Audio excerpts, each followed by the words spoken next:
I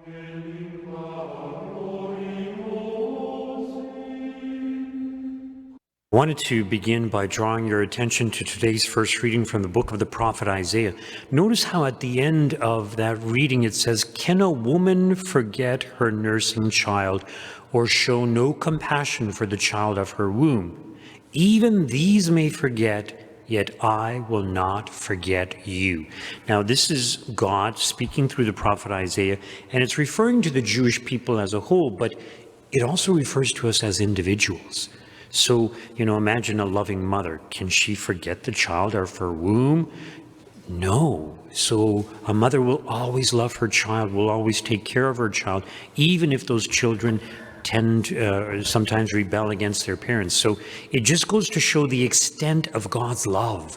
So God's love for us is far greater than the most loving mother you could ever imagine. And, in today's gospel reading, the Jewish leaders begin to persecute our Lord more intensely, and these will become evident in the readings as we get closer and closer to Holy Week. But they particularly oppose our Lord because he heals someone on the Sabbath day.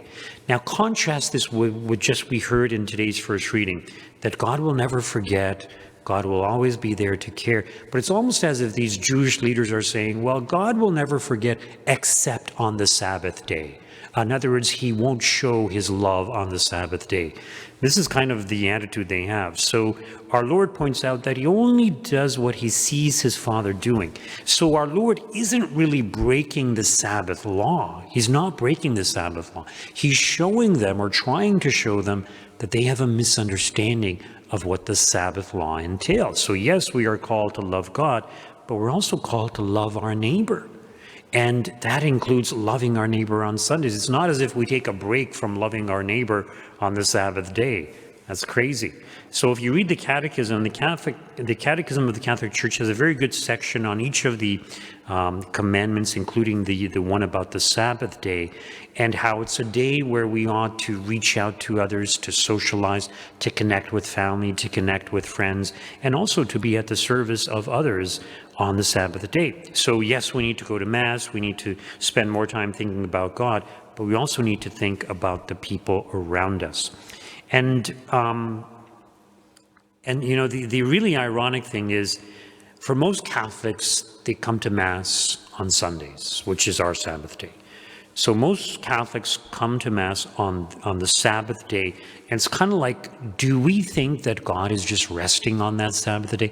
In other words, it's on the Sabbath day that God, through the sacraments, through the Mass, is most at work in nourishing his people. And the same God who nourishes his people every Sabbath day was present 2,000 years ago, the second person of the Trinity, Jesus Christ, body, blood, soul, and divinity. He was nourishing his people, and also on the Sabbath day. So, as I said, our Lord doesn't break the Sabbath law. He's trying to show them what the Sabbath law is really all about and what loving God is really all about. It doesn't mean excluding or not loving, not being at the service of our neighbor. And it's important that we realize this, and it's important that we incorporate it into our own lives, because so often we just think, oh, it's just between me and God.